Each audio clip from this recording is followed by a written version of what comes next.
Welcome back for another deep dive with us. Today, we're going to be exploring the psychology behind smoking and also Allen Carr's approach to breaking that addiction.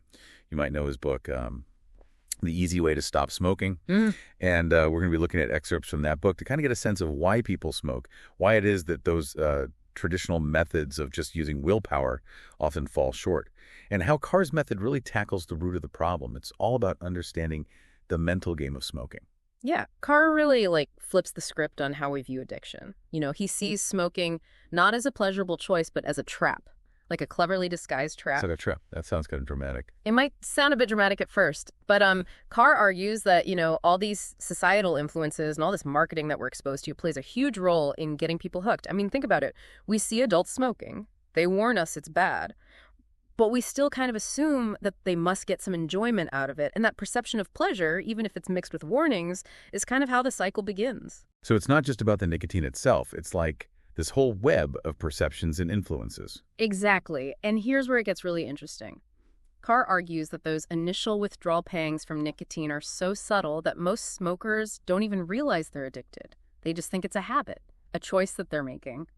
But without acknowledging the physiological grip that nicotine has on us, we're fighting a losing battle. It's like trying to quit a job that you secretly love, but you're pretending to hate it just to look cool. You're setting yourself up for failure because deep down, you don't really want to quit. Yeah, that's a great analogy. And, that lack of awareness about the true nature of nicotine addiction, that's a major reason why those traditional willpower methods often fail. Because you're essentially telling yourself to stop doing something that your body thinks it needs. And Carr doesn't hold back when he's talking about the brainwashing aspect of smoking. He talks about how, the media movies, even cartoons, often portray smoking as desirable or relaxed. He has this really striking example. He points out how in movies, people who are about to be executed often request a cigarette as their last wish. It's this really subtle reinforcement that cigarettes are somehow precious or comforting. It's a powerful image, and it really sticks with you. I have to admit, I never thought about it that way. But it's true. You see that in movies all the time. Yeah, and it all ties back to how our subconscious mind is constantly being bombarded with these messages that link smoking to positive emotions. We see cool, successful people smoking in movies. We see rebels and free spirits lighting up. And those images sink in, even if we don't consciously realize it. So how does this brainwashing, how does it actually make it harder to quit? Well, if you believe that cigarettes are helping you relax or deal with stress, then quitting feels like you're losing a valuable coping mechanism, like you're taking away something that's helping you, even if that belief is based on a false premise. Carr actually argues that cigarettes don't relieve stress at all. They cause it.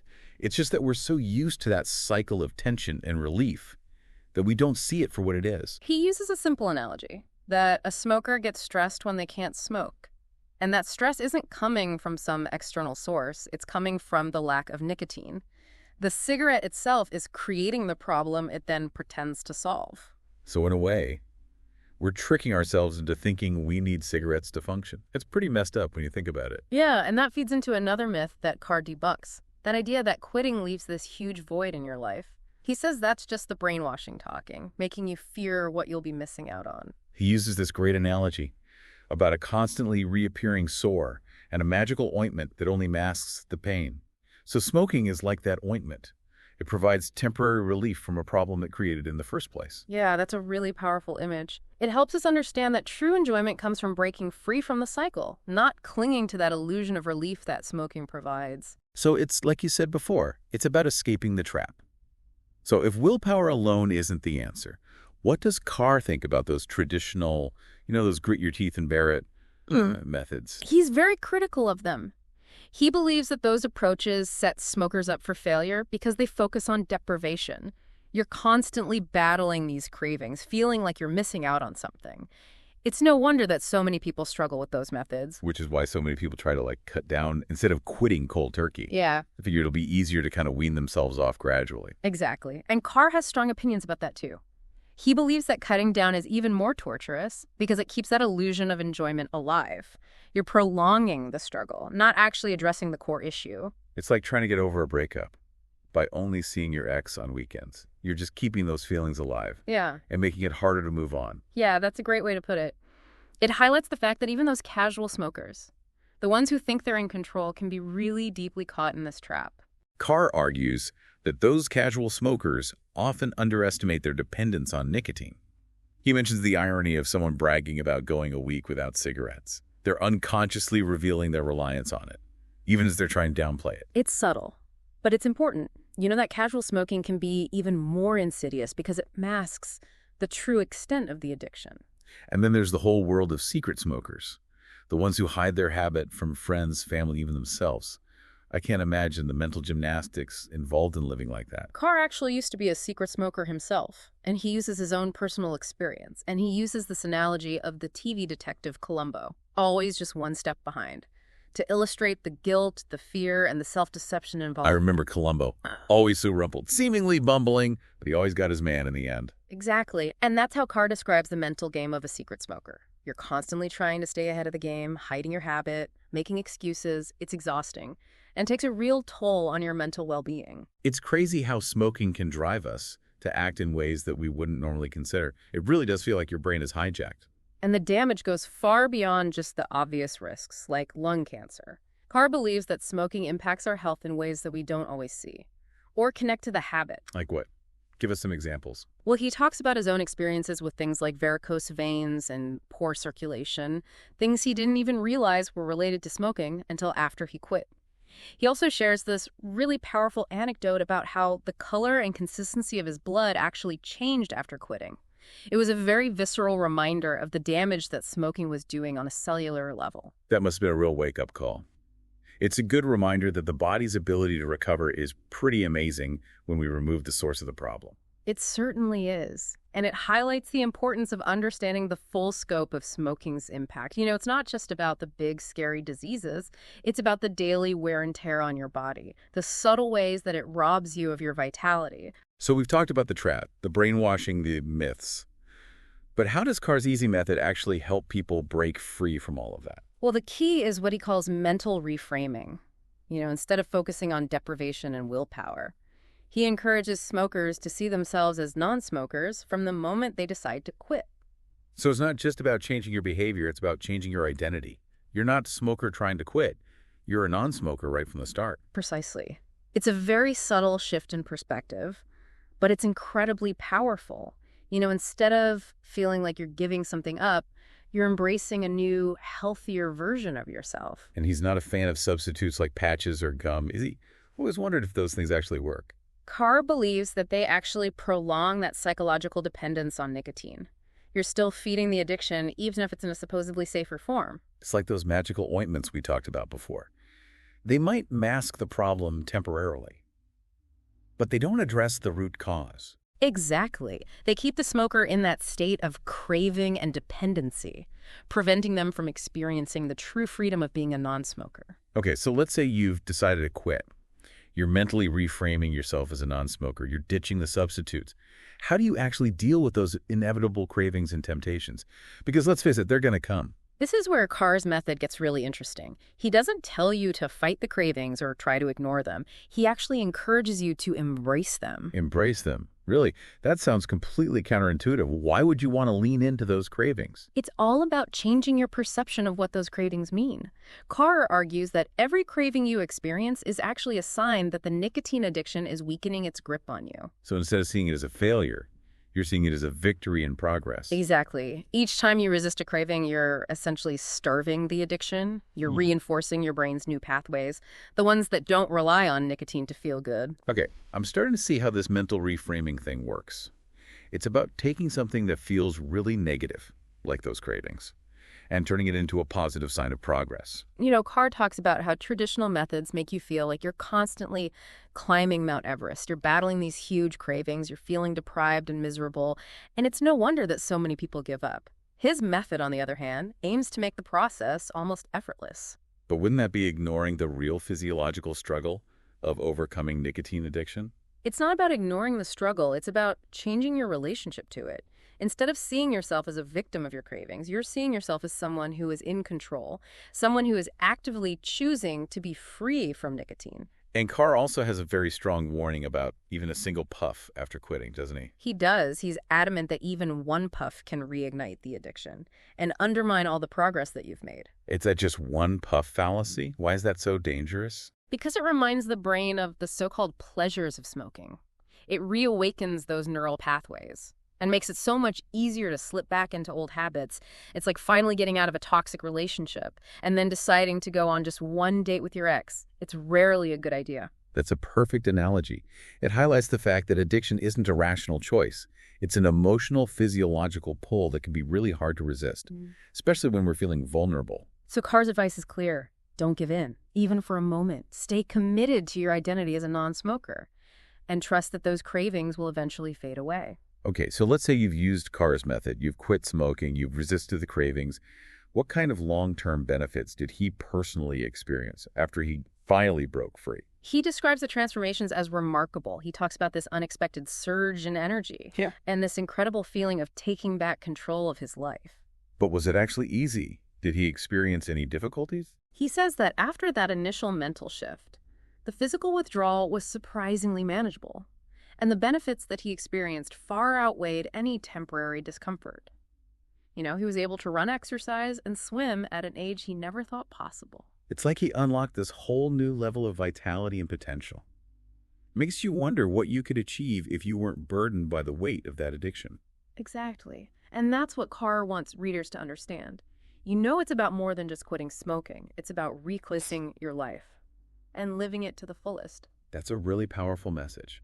But quitting smoking can be really difficult for some people, even with the best methods. What does Carr say about helping others who are struggling with this addiction?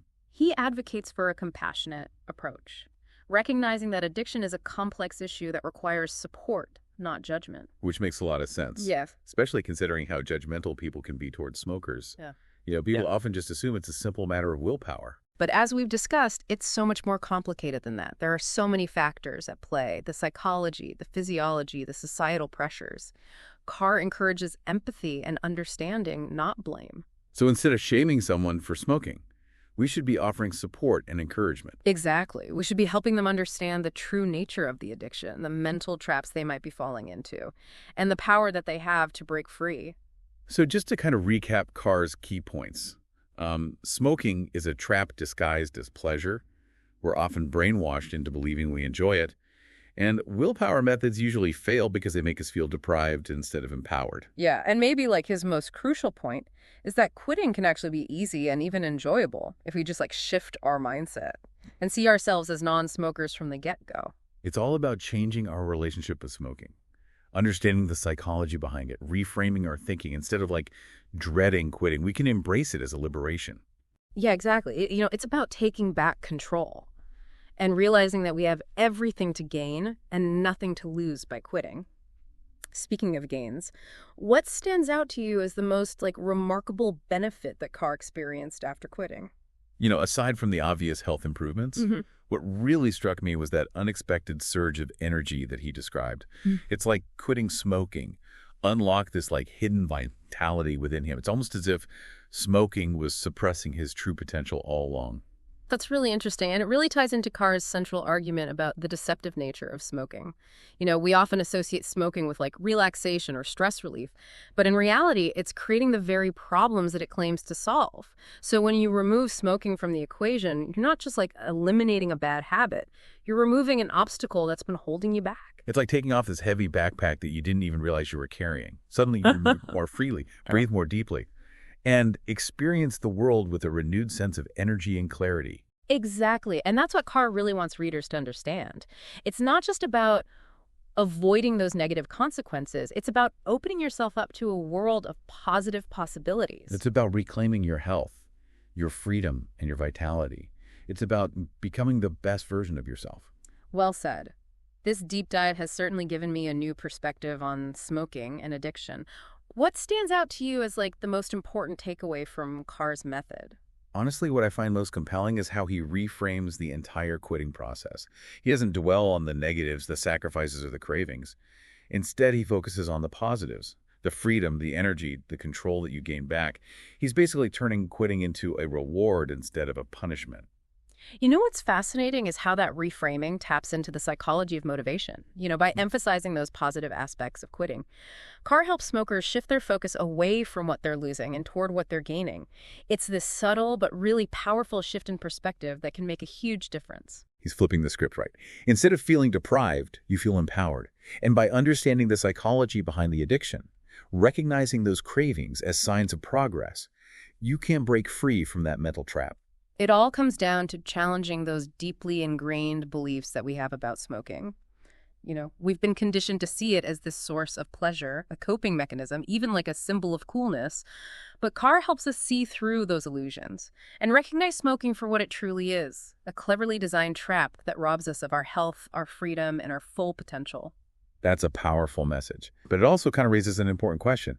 If smoking offers no real benefits, only illusions and harm, why does society continue to perpetuate its allure?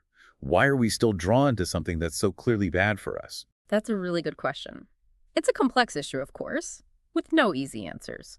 But I think part of it has to do with the powerful marketing campaigns that have been targeting our subconscious desires for decades. Think about those classic cigarette ads. They're all about associating smoking with glamour, adventure, and freedom. And even though those ads are largely gone, those images still linger in our collective consciousness. And it's not just advertising. Smoking is still kind of woven into the fabric of our culture. We see it in movies, TV shows, even music videos. It's often portrayed as cool, rebellious, or sophisticated. And those portrayals can be incredibly influential, especially for young people who are trying to figure out their identity. You're absolutely right. We're constantly being bombarded with these subtle messages that reinforce the allure of smoking, even if we don't consciously realize it. And then there's also the social aspect of smoking. For some people, it's a way to connect with others, to fit in, or to rebel against authority.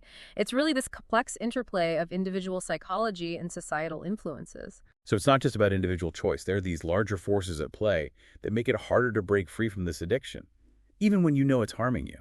Precisely. And that's something that we need to be more aware of, both as individuals and as a society. We need to challenge those cultural norms that perpetuate smoking, and we need to provide more support and encouragement for those who are trying to quit. Well, folks, that's our deep dive into Allen Carr's unique perspective on quitting smoking. It's a method that really emphasizes mental reframing, self-empowerment, and perhaps most importantly, understanding the psychology behind the addiction. It's a reminder that true freedom lies not in succumbing to those cravings, but in conquering them. It's about reclaiming our health, our vitality, and our power to choose a life free from the grip of addiction. Thanks for joining us on this journey. Until next time, keep diving deep.